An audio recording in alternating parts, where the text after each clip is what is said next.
Hey lads, my name is Skychrew and welcome to a new game theory episode from MatPat from the Game Theorist's channel. Five Nights at Freddy's, Golden Freddy never existed.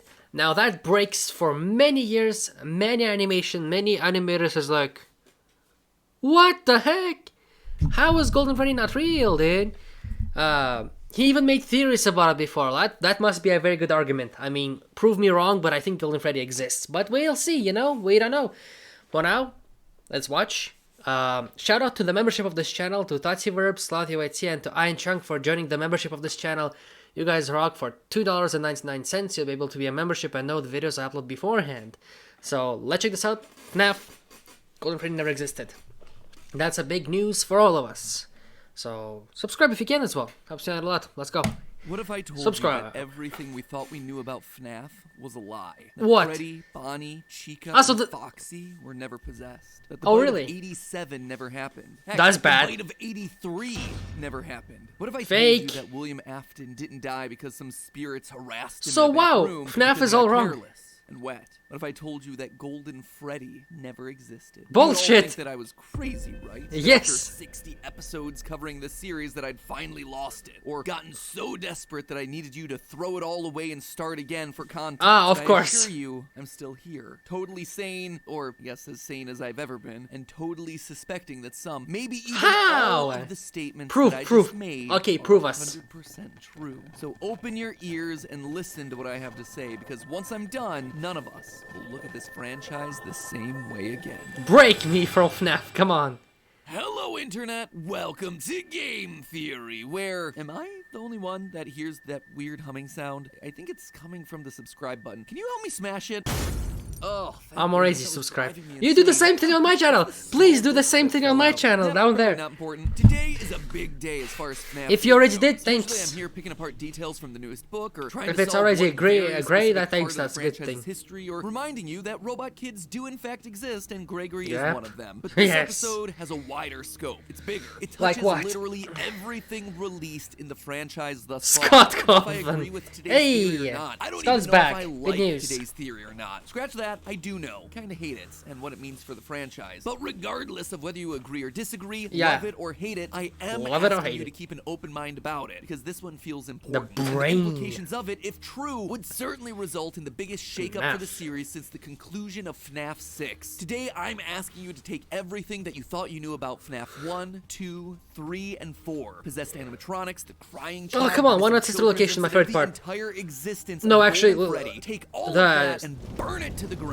Maybe Security not burn Breach is it, my we've favorite seen part that so far. tends not to work. Take it all and put it through a paper shredder or something, will ya? Because none of it matters. Lore shredder. Or maybe it isn't. But before I explain why, I have to tell you that brand new holiday theory of is course. available right now. Yes. And while I might not be the hugest fan of the implications of today's yes. theory, I am the hugest fan of the merch that we've got lined up for you. Good. Starting off with the newest addition to my rainbow of jackets, turquoise. You guys know at this point that I love... It's kind of cool, I guess. But all of it is waiting for you. Check it out if you want. Below, and you better do it quick before I decide to I need to react. I mean, I'm not gonna react to the advertisement. We got the release of Five Nights at Freddy's Help Wanted, otherwise known as FNAF VR. A game never that played it because because I've never had VR.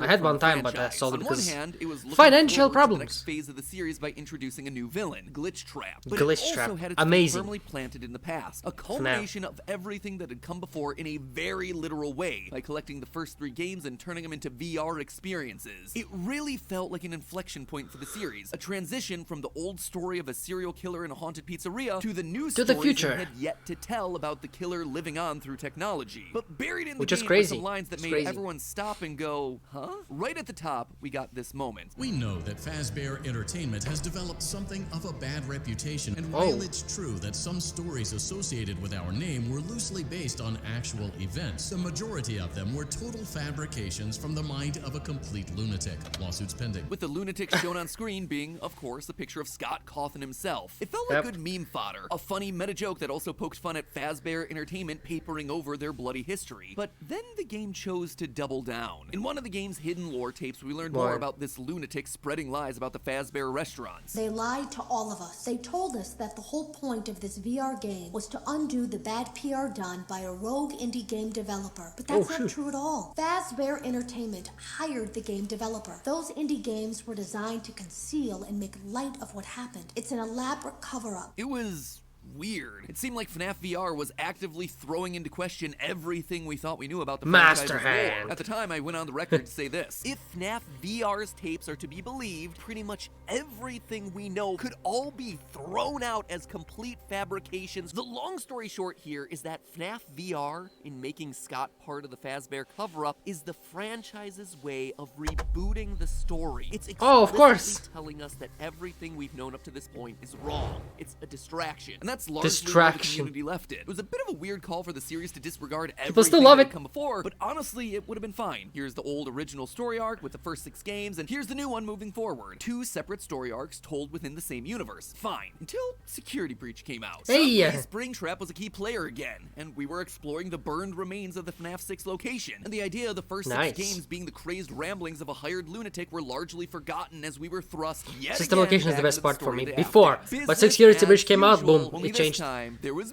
Music Man. So that was pretty much the status Music quo for Man. the past year. But then, in late September, the unthinkable Ooh, what happened not long ago? We got another book. I know, I said the B word. I'm sorry, but stick with me, this one's different. You see, this one delivers on the hope that we've had for the books from Tales the from the very Pizza beginning. Plex. That they would take small moments from the games and expand upon them to bring more clarity. Care to guess what moment from the games they chose to expand upon? The story of a rogue indie developer hired by Fazbear Entertainment to create a series of games nice. covering up the company's shady past. And if there was any lingering doubt as to how this story fit into the games, the title was none other than Help Wanted. I'm about to summarize what exactly happens in the story, but the Tell us. TLDR of it is exactly what we predicted back in 2019. That Oh, everything shoot. you thought you knew about the franchise is dead. Just not So, exactly that's in the true way that then. we thought. And it suddenly changes Shoot. everything about how we should be approaching this franchise moving forward. In the story, we follow a character named Steve, an indie game developer stuck in a dead-end job while working on a, quote, fetch quest-based game featuring cartoony chipmunks. Now, what could that be a reference to, Scott? Just like we Chipmunks hear about on the in app. VR, Steve is contacted by Fazbear Entertainment to create a series of games in order to help rebrand the company. At first, he turns down the offer. Not the company to take no for an answer, Fazbear then sets up an elaborate plot where they catfish Steve into a date with the woman of his dreams. During the date, Oh, he really? passes out, only to wake up and find that suddenly he's married to the woman and suffering from severe memory loss. This happens a few more times. That's waking messed up up. to discover that he now has children, or that the house he lives in is being foreclosed. Suddenly, in desperate need of money, he contacts Fazbear Entertainment and starts making Oh, games so that's for what they 4 made it. games, to be specific. All the while, a constant ringing is happening in his ears. Bit by bit, he becomes more sleep-deprived and paranoid, which then feeds into his games. At night, he's haunted by night terrors, horrific that's monsters messed that up. keep popping out of the walls, which only pushes him to work harder. And throughout it all, the ringing continues to build, rotting his brain. Eventually, that's Steve messed up. discovers what's going on. The high-pitched sound that he keeps hearing has been creating illusions used to gaslight him. His house, just a series of blank rooms. The night terrors, amusement park jump scares coming out of the walls. His beautiful Oh, shoot. family, robots with plastic faces and No! wheels. Their physical description actually sounds a lot like the staff bots. True. Steve is then given a choice of going back to the miserable real world or returning to the happiness that he felt inside the illusion. He chooses the illusion, giving his robot wife a hug, who then stabs him to death. Oh, also there's a DJ on the radio called DJ Dan, the Music Man. That's messed Lord, up. it's just for Poor the- man. It is a super sad story. It's also Yeah, in no way it a is. tale from the Pizzaplex, considering the Shit. place isn't mentioned once. But more than anything else, it's a story that confirms some of our greatest fears about the franchise. First and foremost, illusion discs are now officially a thing in the games. If you don't know what illusion discs are, then good for you. You clearly avoided reading the novel. Yes. I, however, not so lucky. I avoided. Basically, these things use I didn't read a high-tech single voices book of to trick FNAF. the human mind into Hey, creating no time, intensely dude. real illusions of things that aren't really there. A robot appears exactly like a human. A pizzeria spooky is more robot. decorated than it actually is. Characters turn practically invisible on camera. These are all ways that they've been used in the books, but up until this point, we've never had a reason to believe that they were in the game universe. The only time that I've suspected that they might be a thing in the games is this scene from Sister Location, when we remove a random flashing disc from Funtime Freddy's chest. It was What? just speculation at the time, but now, going back, listen to that scene. The chest cavity should now be open. Remove the power module from the chest cavity. Oh, what the Great heck? work. You hear it? The buzzing? That humming is only present in scenes where we're directly interacting with an animatronic in close proximity. So it's the Just saying, same there might have been thing. more evidence to suggest that these things were actually in the games earlier than we thought. But hindsight's 2020. With this new story, we know it's valid technology. And that has Should. huge implications for things that we see throughout Security Breach. Like when we hear high-pitched ringing and have distorted vision anytime Vanny runs past us. I remember that, yep. Why Glamrock Freddy apparently can't see Vanny until he gets Roxy's eyes. It's all much more likely now because she's using illusion discs. It may also play into the mystery of who Patient 46 is. In Retro CD number 15, we hear this clip. I have this still shot the text pulled from the security footage that recorded you in the Pizzaplex. That's you, isn't it? I know this image is distorted, but I think it looks like you. You're talking to someone. Or something. They almost look like rabbit ears. One of the consistent features of the illusion discs is that they distort or blur any images that appear on camera. We see this all throughout the fourth closet. So the fact that the still image Some and new the extra distortion stuff to are learn, directly apparently. called out here in the CDs indicate that Patient 46 may also be hiding behind an illusion disc. Spooky. Who knows? If my guess was right and Gregory is It's getting meant to be nighttime Patient already. 46, that could be why he's appearing all blurry here in the camera Spooky. shots from the DLC poster. Admittedly, that opens up its own can of worms and contradictions that would merit their A own lot discussion. of Why stuff. would he be clear in all these other pictures? I'm just tossing it out as something for us to chew on. Much more importantly, though, the Help Wanted story confirms that FNAF 1, 2, 3, and 4 are canonically video games within Freddy's fictional universe. Then they that's were it? created by a hired gun. A hired gun who, in the story, is confirmed to not be familiar with the events that happened at Freddy's. Quote from the story, "It took a few seconds for the name Fazbear to ring a bell, but then Steve remembered the kids' pizza places that once had been wildly popular, but had suffered a downfall after a variety of criminal allegations. There had been talk of murders, though Steve didn't remember how many. There was weirder stuff too, stories about paranormal events and that kind of nonsense. Steve doesn't actually know the stories and events that took place. He doesn't remember how many kids died. He doesn't believe in paranormal activity. He is an unreliable narrator, which therefore puts everything in those first 4 games into question. He knew rumors of paranormal activity, so he created possessed animatronics. He knew about murders, so he put in minigames depicting kids being murdered. As for the facts though, he cannot be trusted. And the story tries to make it crystal clear that FNAF 4 was largely of his own creation, born out of the torture that Fazbear was subjecting him to. As his hallucinations get more nightmarish, Steve starts seeing monsters literally appear out of the walls. One of them is described as follows, quote, "It was the head of something. It was small but bulbous and vain, its large eyes almond-shaped with cat-like pupils. It lunged forward from the hole in the wall and parted its jaws to reveal a mouthful of sharp-looking teeth. Its pointed tongue darted out like a snake's when it sniffed the air." This moment isn't just to show us Steve's torture, it's to show us the influence that it has on the games that he's making. Look at the description. Does it remind you of anything? A character with cat-like eyes, a long pointed tongue, sharp teeth, who likes That's to a pop out Foxy, of unexpectedly? course. It's Nightmare Foxy from FNAF 4. Yep, Look it's at clearly this him. picture from the teasers leading up into the That's game, messed up, though. especially the long pointed tongue. Who else pops I out mean, from that's the him. closet, from under the bed, from behind a TV in that game? Only The Foxy. book is spelling out for us why that game is so different, why it's no Creepy longer Foxy, a game about though. Fazbear Oof, Pizzeria. very The creepy. torture became so much that the story Too had shifted spooky. from being a Fazbear story to being a Steve story. 4 games, 1 story. FNAF It's 4 is that the most Scott gave us messed a up long one time day. ago during a live stream after the release of FNAF 4. At first, I suspected the line was all about dream theory, that all of it was happening in the nightmares of a child, and I think that one was right. Then it shifted to the 4 games being not about really. one family, the Aftons, as their kids The Afton grappled with family, the of sins course. their father, and I think that was also right. But now it's changed once again. It's So now there's no 4 Afton games about family, or is it one just new me? Story, Steve's story, the story of a game designer that was being gaslit by an evil robotics company. You know, I gotta hand it to Scott. It's actually impressive how many times he's been able to make that single phrase describe the same set of 4 games. It also Not means bad. that Scott gets to have his cake and eat it too. He gets to make those first 4 games the equivalent of Dream Theory without it actually being a dream. Oh, was the puppet referred to as a he in Messed up. FNAF 2?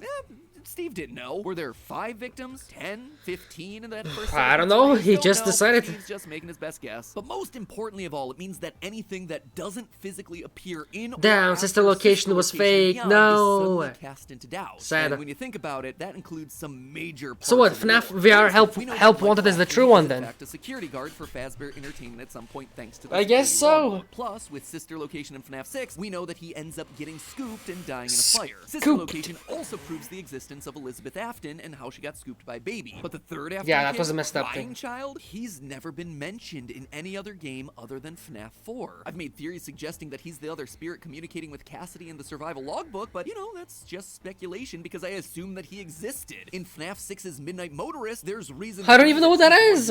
I don't even know what that is. I never saw that game. He's had a hard night, but again, that is pretty weak evidence. Honestly, the closest we get to having physical evidence of his existence is in Security Breach's post-it room, where there's a dinner scene made up of 5 staff bots that appear to be simulating the Afton family, and one of those 5 is missing its head, which we've assumed represents the crying child getting chomped. But all that evidence only stands because the crying child was thought to exist thanks to the first 4 games. Maybe that's why we've never actually gotten a name. We don't know where he is. Because he was never meant to exist in the first place, and so Scott purposefully hid the name in order to allow the 5th Afton child's identity to remain anonymous. Ready for a big plot twist when it turns out that he has another child, maybe a daughter, maybe called Vanessa. It's speculative as all heck, I'm just throwing it out there as a consideration. Henry and Charlie are definitely— Who are those avatars? Shit, I don't know a lot of stuff. I don't know. FNAF's starting to be confusing to me. That's all confirmed. I know FNAF a lot about FNAF, but there's some limits, and location unclear. It's likely too much happened, considering that in FNAF 6's lore keeper and Sizzy, Fritz, yeah, Gabriel, Jeremy, I know, but like 5 missing children's incident victims plus a bit Charlie, too much. The 6 victims of William Afton. It's the same thing with Princess Quest. To move forward this I in the know, Princess yeah. Quest minigame, you have to light 6 gravestones. So it seems like those 5 murders happened, but then what about the extra 5 dead bodies that we see appearing throughout the FNAF 2 pizzeria? Which is what weird. About hearing that the pizzeria is getting closed down in the tapes? Even less clear. FNAF VR's main ending proves that William Afton is still the main killer in this universe, and that he definitely stuffed kids into the animatronics. However, whether those kids go on to possess the but since you said animatronics it's a game was without the made, first it's 4 not games true. being officially canon, we don't really have any evidence for their Yes, it's a possession, but game perhaps made the by a biggest guy. ripple effect of them all. This new understanding of the canonicity heavily suggests that Golden Freddy may never have existed. There you go. Right, my favorite clickbait yellow boy may not actually be a thing in this franchise at all. That's just Consider messed this, up. Golden Freddy, while seemingly this super important piece of the lore to the franchise, hasn't shown up in a major way in any recent titles. He's only ever shown up in titles with questionable canonicity, like FNAF World, which is definitely not canon, Custom Night, which is Afton's personal hell, and FNAF AR, which isn't really canon. And if you think it is, then both Shamrock Freddy and Chocolate Bonnie are canon, and I refuse to live in a world where that could possibly be true. But in the main game, Chocolate Bunny, what the fuck is that? Challenge. In FNAF 6, completely absent. And in Security Breach, sure, there's a golden Glamrock Freddy that you can collect, but there's a golden toy of every character that you can collect. In fact, I think Security Breach was outright trying to tell us that Golden Freddy has never been a thing. Of the dozens of collectibles that you can find throughout the game, Not even. plushies, figurines, keychains, sweaters, 4 of them actually seemed important. 3 posters from Fredbear's Family Diner, and an even older one from Fredbear's Singin' Show. The Singin' Show is,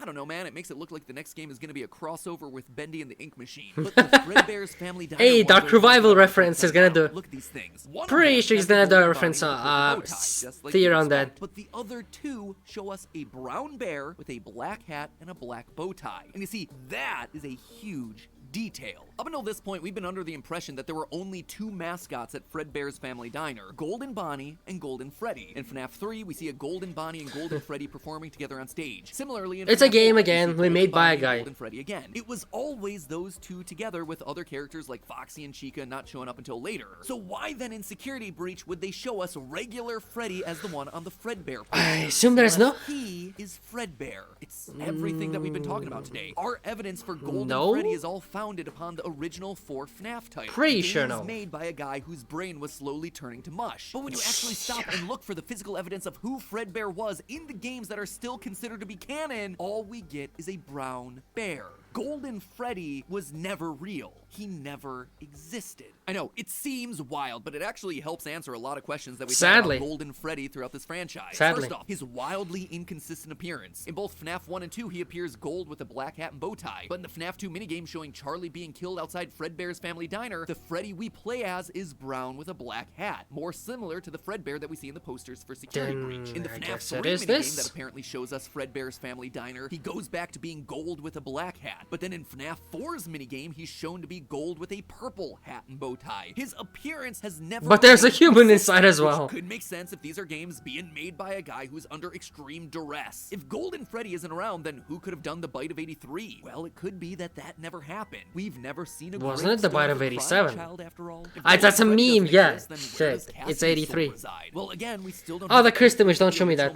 Every time I get nightmares of that. Any animatronics. All their souls may have Remnants, they're evil. Immediately converted into remnants. Cassidy only really appears in I was about to say. So either their spirit is attached to Afton's, like Andrew's is in the Fazbear Fright series. Who's that character? I don't know again. Over the memory of this one child that I don't know FNAF. Holy shit!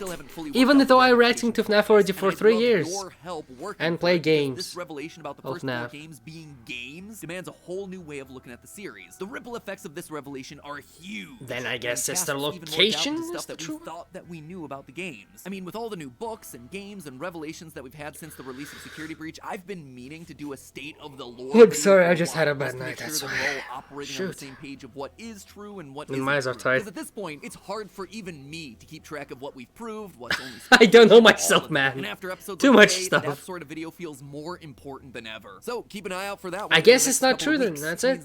They changed my mind. Researching FNAF from square one. And I thought we were done with the scary season. But hey, at least while I'm pulling my hair out, I can look good doing it thanks to my new Game Theory merch, which, yes, of course, reminder, is linked to franchise. Well, anyway, lads, hope you enjoyed this reaction. If you did, please leave a like, subscribe, share this video again. Tell your friends about this channel. I'm gonna go take a break, honestly, and have some fresh air. Be cool, lads. Stay awesome. Thank you all so much for watching. Subscribe if you can as well. Good theory. Idea of the first 6 games being the crazed ramblings of a hired lunatic were largely forgotten as we were thrust yet again back into the story of the Aftons. Business as usual, only this time there was Music Man. So that was pretty much the status quo for the past year. But then, in late September, the unthinkable happened. We got another book.